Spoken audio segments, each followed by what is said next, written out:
जंतर मंतर की प्रोटेस्ट समाप्त हो गया है। जो भी विषय रही, जो भी सोल्यूशन निकला, वो एक तरफ था। परंतु झारखंड में एक प्रोटेस्ट शुरुआत हुई, क्योंकि जंतर मंतर की प्रोटेस्ट कुछ दिन पहले समाप्त हुई थी।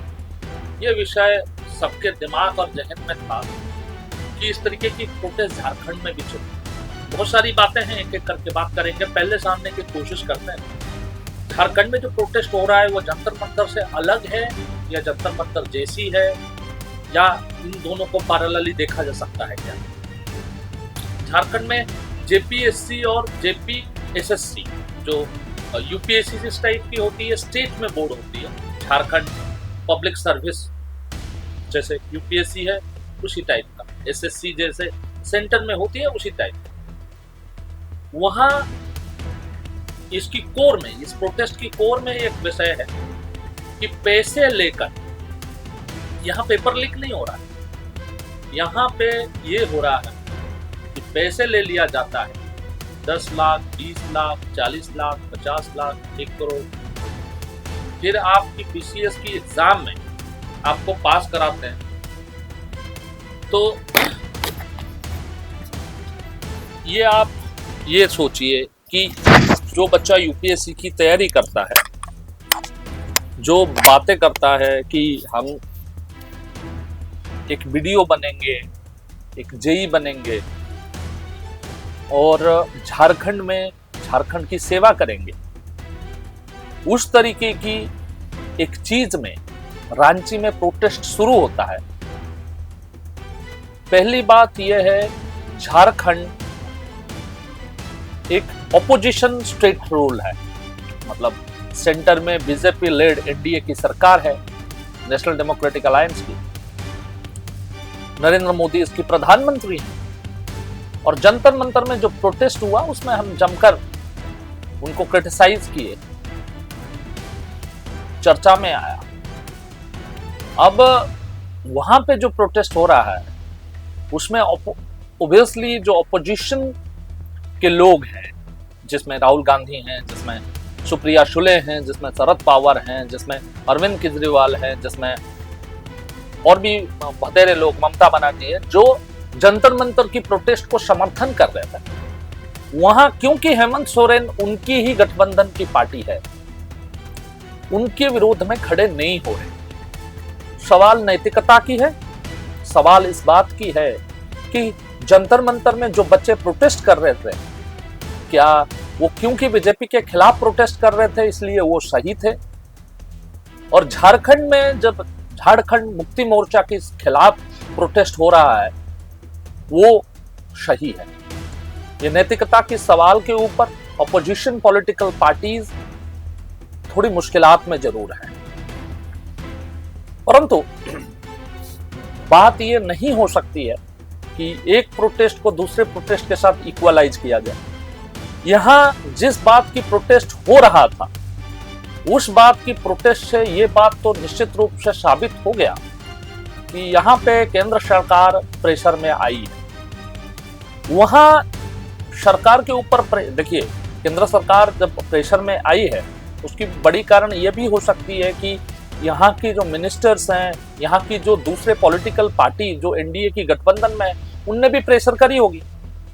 वहां सीधा सीधा सवाल जेपीएससी के ऊपर जब उठता है, इसमें मुख्यमंत्री डायरेक्टली इन्वॉल्व होते हैं।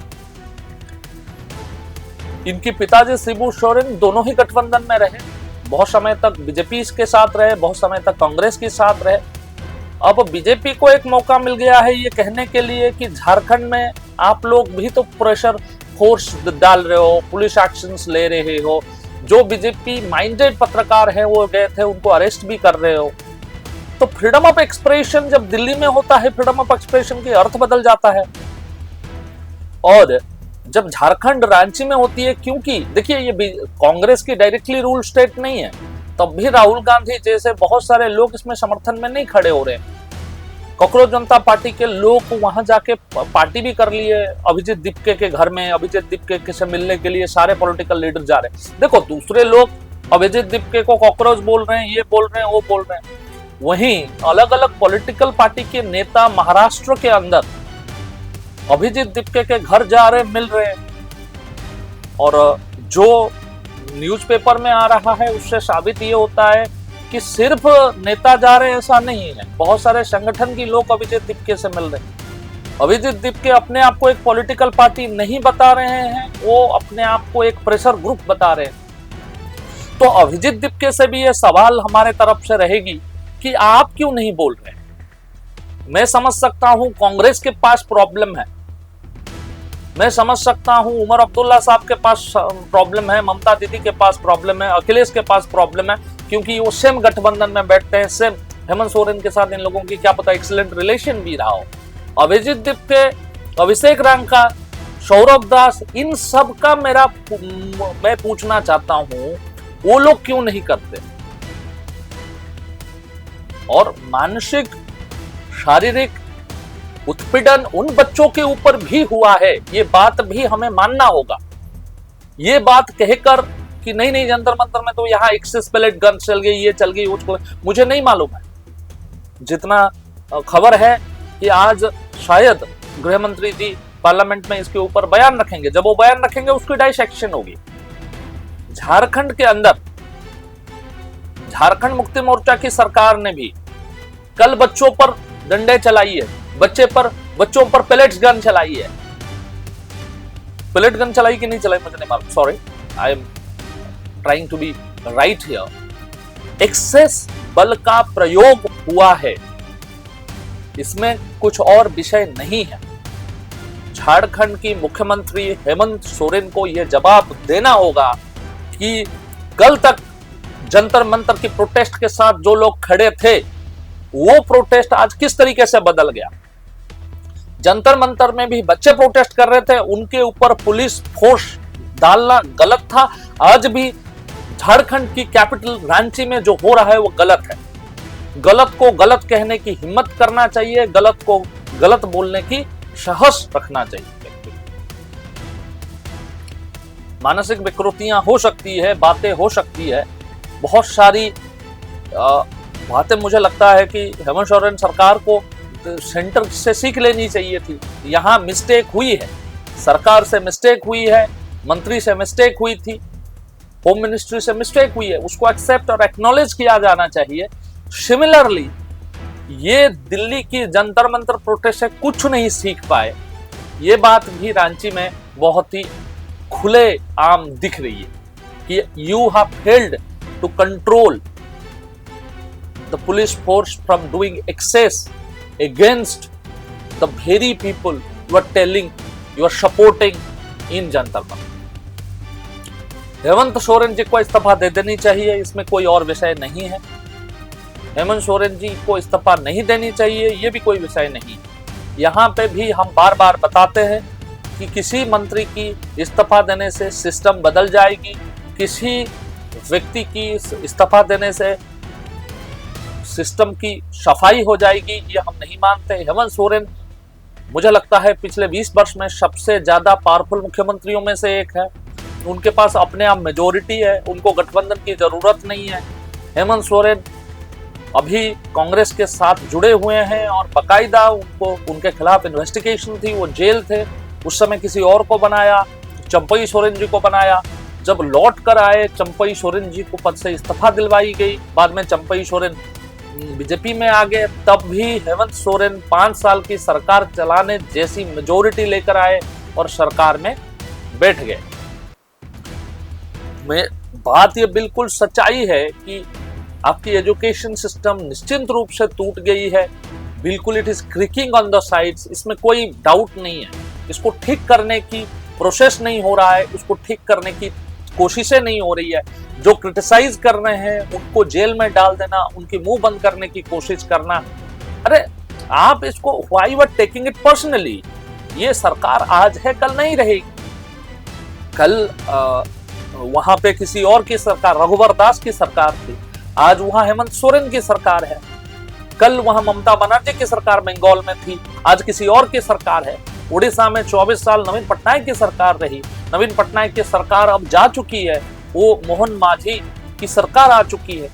तो मोहन माझी गलत या सही नहीं हो जाते हैं। मोहन माझी के ऊपर कमेंट करने से पहले मुझे ये समझना पड़ेगा 24 साल की क्या सिस्टम थी।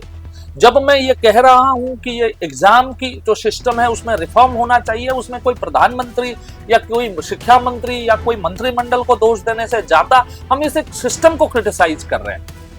हमारे देश में क्रिटिसिज्म को इतना पर्सनल ले लिया जाता है, सरकार के समर्थक को लगता है कि उसकी क्रिटिसिज्म हो रहा है। अरे भाई, आप पिछले 20 साल से 15 साल से 10 साल से इस पार्टी और सिस्टम की समर्थन कर रहे होंगे। ये सिस्टम जो है ये एक सिस्टमेटिक 70 साल 80 साल 100 साल की समस्या है, अंग्रेजों के समय से चली आ रही समस्या है। जब समस्या की बात करते हैं लोगों को लगता है कि किसी की व्यक्तिगत क्रिटिसिज्म कैसे हो रही है। देखिए, सिस्टम कभी सरकार नहीं होता, सिस्टम सरकार प्लस अपने परमानेंट एग्जीक्यूटिव सरकार एक टेम्पररी एग्जीक्यूटिव है। मंत्री प्रधानमंत्री एक टेम्पररी सिस्टम है, 5 साल में उनमें बदलाव होती है, कभी कभी नए प्रधानमंत्री आते हैं, कभी कभी नए मंत्री आते हैं। एक परमानेंट एग्जीक्यूटिव होती है जो आईएएस ऑफिसर है, आईपीएस ऑफिसर है, जो आईआरएस ऑफिसर है, इंडियन पोस्टल सर्विस की ऑफिसर है, इंडियन फॉरेस्ट सर्विस की ऑफिसर है। वो परमानेंट ब्यूरोक्रेसी की हिस्सा है, परमानेंट एग्जीक्यूटिव की हिस्सा है। जब क्रिटिसिज्म हो रही है, ये क्रिटिसिज्म ओवरऑल क्रिटिसिज्म है from top to bottom. We are criticizing everything and everyone for the not the sake of criticizing। एक सिस्टम की समस्या है, उसमें हेमंत सोरेन भी इन्वॉल्व है, प्रधानमंत्री भी इन्वॉल्व है, और सारे लोग, सबके हाथ में पावर। तो 50 साल में कितने ही प्रधानमंत्री बने होंगे, अकबर आप गिनेंगे तो जो है जवाहरलाल नेहरू प्रधानमंत्री रहे, उसके बाद लाल बहादुर शास्त्री प्रधानमंत्री रहे, इंदिरा गांधी प्रधानमंत्री रही, मोरारजी देसाई प्रधानमंत्री रहे, चौधरी चरण सिंह प्रधानमंत्री रहे, उसके बाद राजीव गांधी प्रधानमंत्री रहे, वीपी सिंह प्रधानमंत्री रहे, आपके जो है वीपी सिंह के बाद चंद्रशेखर प्रधानमंत्री रहे, उसके बाद पीवी नरसिम्हा राव प्रधानमंत्री रहे, अटल जी प्रधानमंत्री रहे, एचडी देवेगौड़ा प्रधानमंत्री रहे, उसके बाद आई.के. गुजराल साहब प्रधानमंत्री रहे, उसके बाद नरेंद्र मोदी प्रधानमंत्री रहे, उससे पहले मनमोहन सिंह प्रधानमंत्री रहे। देखो, प्रधानमंत्री की सिलसिला अभी से नहीं चल रहा है, 1947 से पहले ही जो है वो सिस्टम चल रहा है। और पंडित जवाहरलाल नेहरू के समय शुरू होने वाला ये प्रक्रिया आज नरेंद्र मोदी के समय पे आके कहीं खत्म नहीं हो जाती है। इसके बाद भी कोई प्रधानमंत्री बनेगा। जो सिस्टम की प्रॉब्लम है, आज भी गवर्नमेंट स्कूल में एनरोलमेंट देखिए, उस पर तो मैं स्माइल नहीं कर सकता ना। मैं ये तो नहीं कह सकता कि गवर्नमेंट की सिस्टम बहुत अच्छी है, एग्जाम्स बहुत अच्छी हो रही है, कोई समस्या। अरे नहीं भाई, ये समस्या है। और ग्राउंड रियलिटी ये है कि जो समस्या है उस समस्या की भुगतान भारत की सामान्य जनसमाज कर रहा है। भारत की जो जो यहीं के लोग हैं, जो यहीं के बच्चे हैं, यही तो कर रहे हैं। जो कोई अपॉर्चुनिटी पाकर विदेश चला गया, जो कोई अपॉर्चुनिटी पाकर दूसरे देशों में पढ़ने चला गया, MIT में चला गया, हार्वर्ड में चला गया, ऑक्सफोर्ड में चला गया, प्रिंसटन में चला गया, वहां जो चला गया उसने तो इसी सिस्टम से निकल के दूसरे सिस्टम में चला गया। उसको तो ठीक लगेगा, शायद वो लौट कर आता है तो वो इसी सिस्टम की गुणगान करने लगता है, इन्हीं प्रधानमंत्रियों की प्रशंसा कर अपना पुरस्कार प्राप्त करने की कोशिश करता है। सरकारी नौकरी में लोग हैं, सरकार कितनी चलती है, सरकार को कितनी चलनी चाहिए, उसके ऊपर कमेंट करेंगे तो उनके खिलाफ प्रतिबंध लगने की समस्या। कैसे? आप एक फ्री कंट्री कहते हैं, किसी की फंडामेंटल राइट है ये, और ये फंडामेंटल राइट के बारे में जब वो बात करता है, किसी ना किसी तरीके से मुंह बंद कर देने की जो कोशिश होती है वो निश्चित रूप से गलत है और उसको ठीक करने की आवश्यकता है।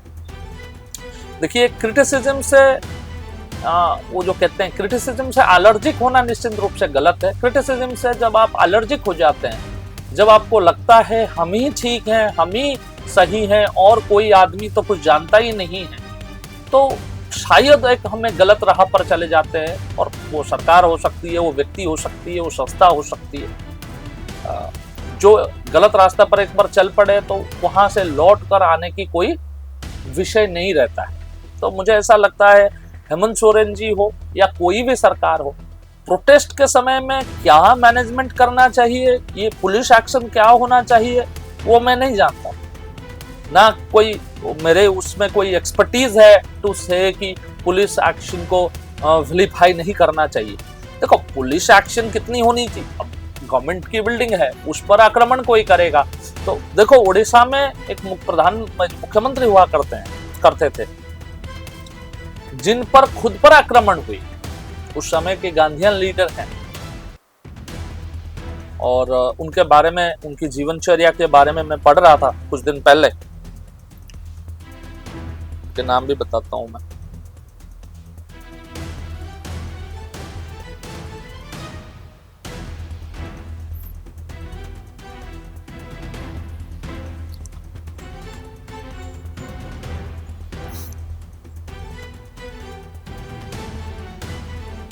नवकृष्ण चौधरी जैसे मुख्यमंत्री हुए उड़ीसा में, उन पर खुद पर आक्रमण हुआ। उन्होंने पुलिस को बोला कि हमने कोई एक्शन नहीं लेना इन बच्चों के खिलाफ।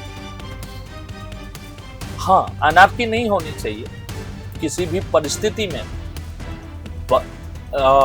देश की स्ट्रीट पे इस तरीके की प्रोटेस्ट बिल्कुल नहीं होनी चाहिए जिससे देश को नुकसान पहुंचे, देश की संपत्तियों को ऊपर नुकसान पहुंचे। वो गलत है, कोई भी करता है, कैसे भी करता है, वो गलत है।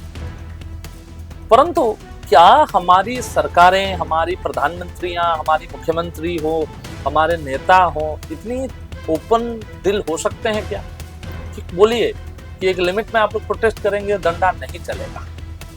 ये होना चाहिए। प्रोटेस्ट किसी की भी हो, जब अपोजिशन में बीजेपी के लोग थे, ये लोग भी प्रोटेस्ट करते थे। आज बीजेपी के लोग को नहीं है, उनकी जगह पर सॉरी अपोजिशन में कांग्रेस की सरकार है, कांग्रेस की सरकार के ऊपर एक्शन हो रही है। जो कांग्रेस की लोग प्रोटेस्ट करते हैं उनके ऊपर एक्शन होती है। सेम वही लोग जब इस तरफ बैठे थे तो वो भी उनको जो है अरेस्ट करके जेल पर डालते थे। कांग्रेस सरकार में थे, बीजेपी के लोग अरेस्ट होकर जेल में डाले जाते थे। आज बीजेपी की सरकार है, कांग्रेस के लोग, ये कोई, मुझे लगता है आज जो अनपढ़ जो यूट्यूबर्स हैं, अनपढ़ मीडिया वाले हैं, उनका ये कहना है कि उस समय कोई एक्शन नहीं होती थी। ऐसा नहीं है। उस समय की किताबें पढ़ें, उस समय की समयचर्या को देखें, उस समय की रिपोर्टिंग देखिए, एक्शन होते थे। जब निर्भया की केस हुई थी, निर्भया की प्रोटेस्ट के लिए मार्च निकली थी, दिल्ली पुलिस के तरफ से डंडे चले थे, वाटर कैनन चले थे। ये कोई आज बदलाव हो गया, मैं ये नहीं मानता।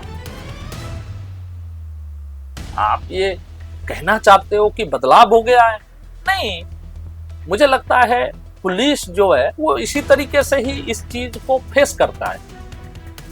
प्रोटेस्ट जब है आगे बढ़ जाता है तो वहां पर जो है डंडा चला दिया जाता है। मुझे ऐसा लगता है ये पुलिस का अपब्रिंगिंग में आ गया है, और पुलिस को ये लगता है कि कोई भी एक्शन हो, ये अब देखो ऑर्डर मिलती है नहीं मिलती है, वो पुलिस की जो सिस्टम है, पुलिस के जो लोग हैं वो बताएंगे। But the protest is different in that case, कि आप जब प्रोटेस्ट में पार्टिसिपेट करते हैं, प्रोटेस्ट में लोगों से मिलते हैं, लोगों की बातें करते हैं, तो मतलब अब ये बात कहना कितना ठीक है कि नहीं है मुझे नहीं मालूम। समस्याएं हर जगह है, डिपार्टमेंट हैं तो करप्शंस हैं तो ये है कि उस करप्शन से निकली हुई चीज़ें भी करप्ट है। वही सिस्टम जो जेपीएससी में पैसा देकर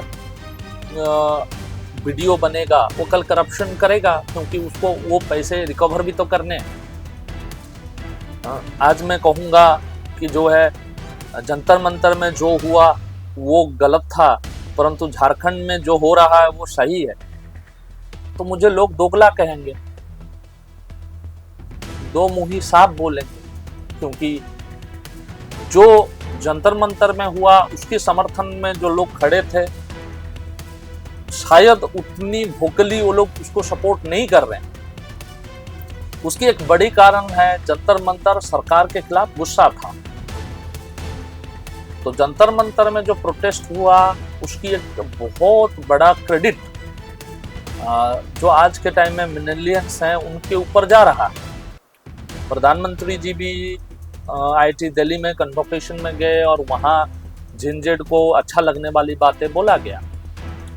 राष्ट्रीय स्वयंसेवक संघ की सरसंघ चालक जी भी कुछ दिन पहले मुंबई में जेएनजेड की समुदाय के साथ बात की और खुले दिल से उन्होंने जंतर मंतर में प्रोटेस्ट करने वाले देशद्रोही नहीं है, इस प्रकार का एक स्टेटमेंट दिया। मुझे लगता है जो लोग बड़े होते हैं, जो लोग सर्वोच्च आसन पर आसीन होते हैं, उनका यह कर्तव्य है कि सिस्टम में कोई गलती होती है तो उसे एक्सेप्ट करना और आगे बढ़ना। सत्ता में बैठने के लिए बहुत बड़ी मेजोरिटी की आवश्यकता पड़ती है।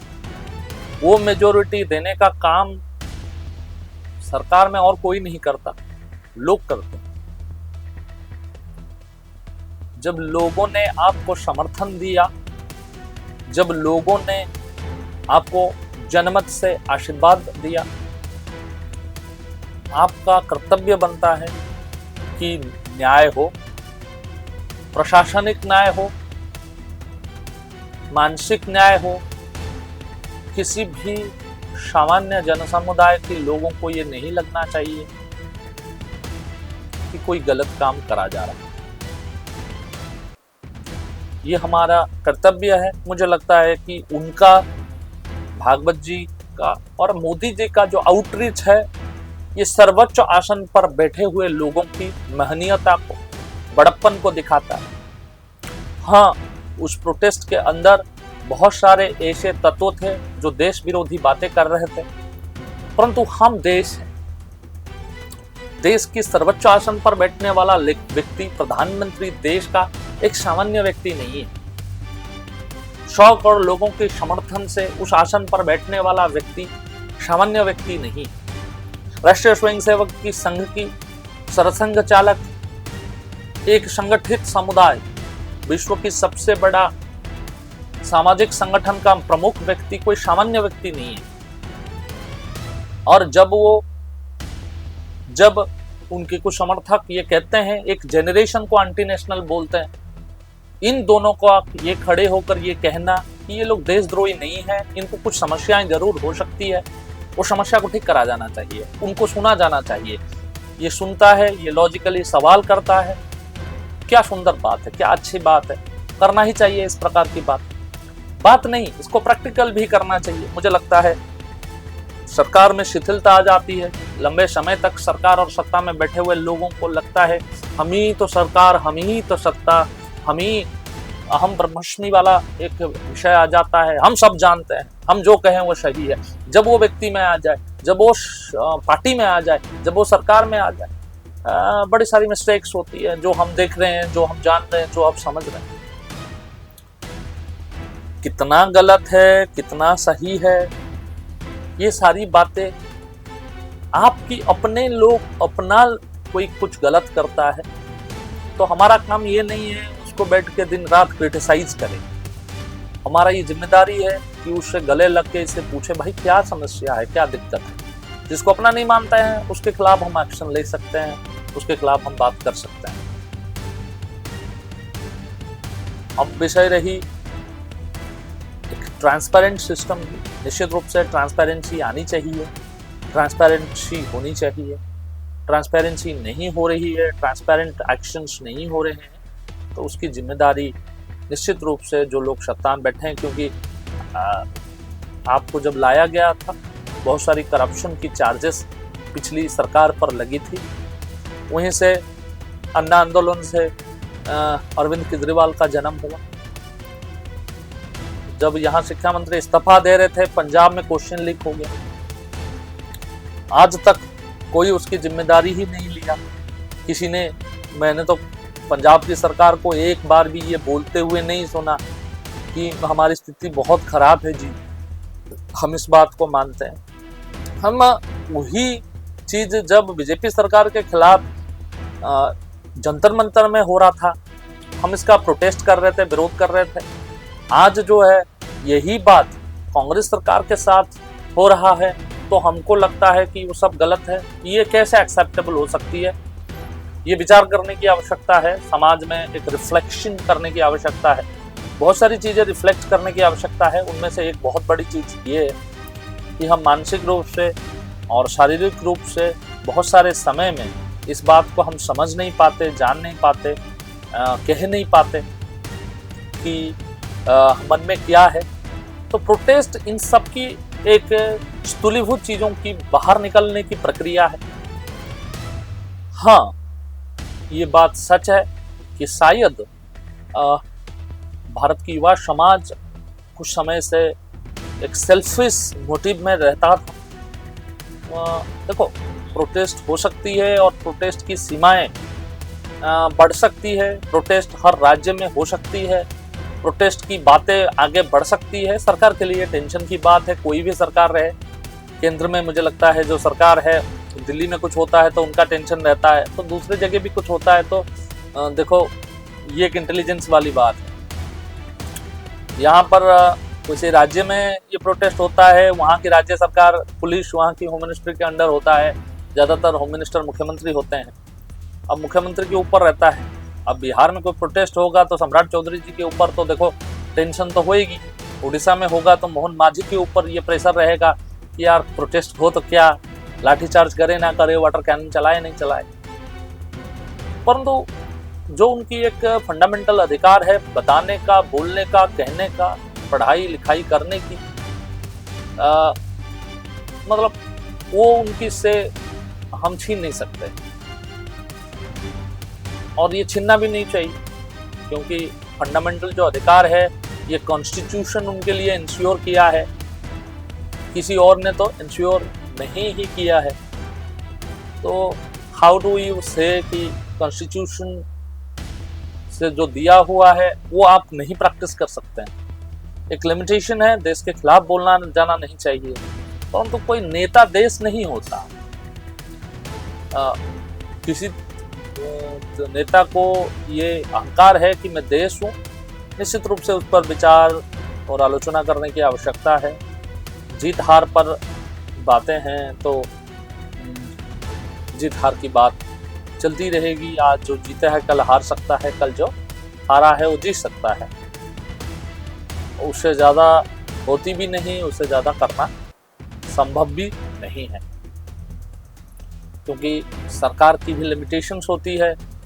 जो सरकार में बैठा है उसको भी कम से कम 50-100 लोगों को, जो सत्ता में बैठे हैं उन लोगों को खुश करना पड़ता है, उन 100 लोगों को कुछ और 1000 लोगों को खुश करना पड़ता है, उन 1000 लोगों को कुछ और लाखों लोगों को हेल्प करना पड़ता है। परंतु वो जो व्यक्ति आपको वोट दिया था उसकी बात तो मुझे ऐसा लगता है कि कहीं रह जाती है, कोई उसके बारे में बात ही नहीं करता। और वो कभी कभी बोलता है इस तरीके की प्रोटेस्ट में थोड़ा ज़्यादा बोल देता है, तो एक्शंस होने की चांसेस रहती है। जैसे आज झारखंड में शायद सरकार में जो लोग बैठे हुए हैं उनके कुछ लोग उस प्रोटेस्ट के समर्थन में निकले हैं। मैंने सुना कि वहाँ के सिटिंग मंत्री की बच्चे, सिटिंग जिला अध्यक्ष की बच्चे जाकर प्रोटेस्ट में भाग ले रहे हैं।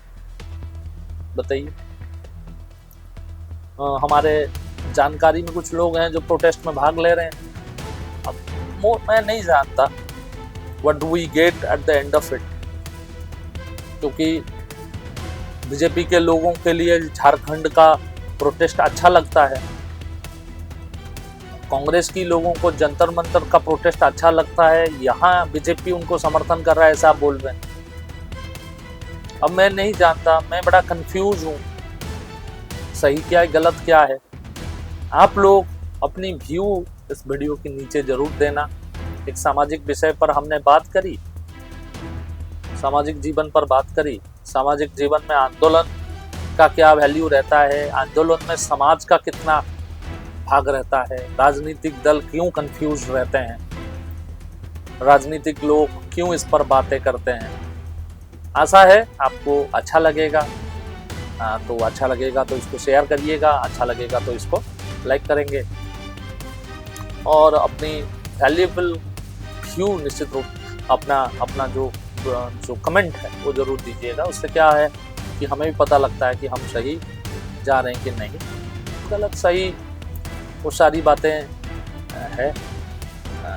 कोई बहुत कुछ जानता है ऐसा नहीं, सब जानने की और समझने की प्रक्रिया में हम जानेंगे, समझेंगे और आप तक वो विषय पहुंचाने की कोशिश करेंगे जिसके बारे में मेन स्ट्रीम मीडिया में चर्चा